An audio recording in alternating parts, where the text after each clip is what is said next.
What's the secret to a great joke? Timing.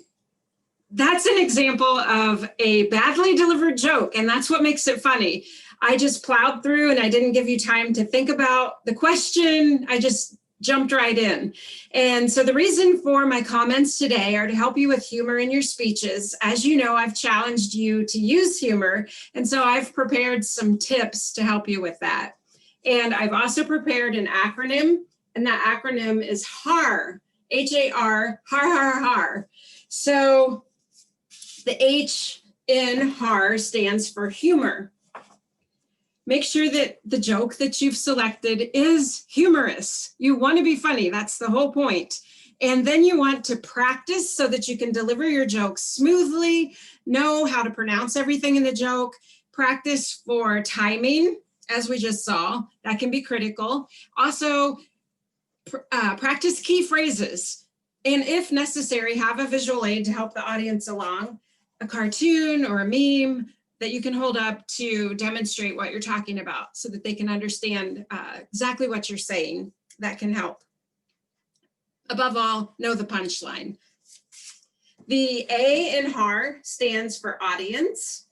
So you want to make sure that your joke is appropriate for your audience. And we've talked about demographics, we've done audience analysis, so you're well aware that audiences have different feelings about topics, different behaviors regarding those topics. They are different ages, genders, they come from different backgrounds, they have different incomes, different educational levels.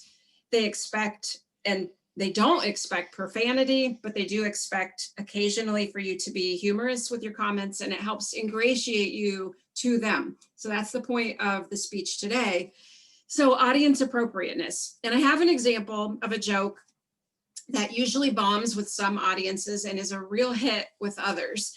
And it has to do with the age of the audience. So if you're a younger group, say you're in your teens or your 20s, you will find this joke less relatable than an older crowd will. And that's been my experience because I've told this joke a lot.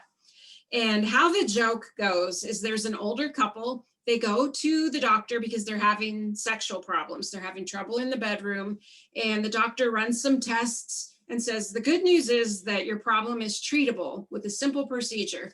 The bad news is your insurance doesn't cover it, and it costs about $3,000.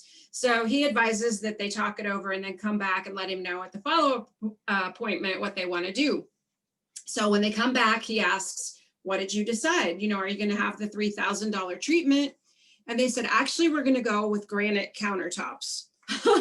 So that's an example of a joke where some of you are probably scratching your heads and saying, I don't get it. How is that funny?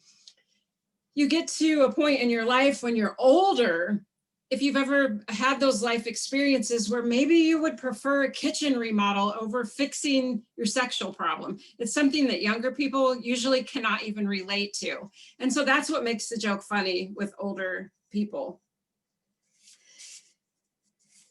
And I should mention too that that joke has been cleaned up from some very vulgar versions that you'll find on the internet. So again, with HAR, make sure that it's appropriate for your audience. So that was a clean version of what you'll find out there online. And then the last part of HAR is R for relate.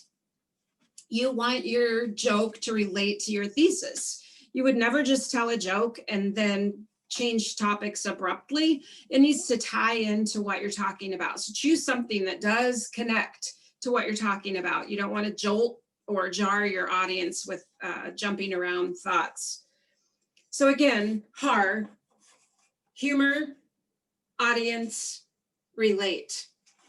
I know I've challenged you with this use humor in your speech challenge, and I've given you some good tips today, and I can't wait to see what you come up with.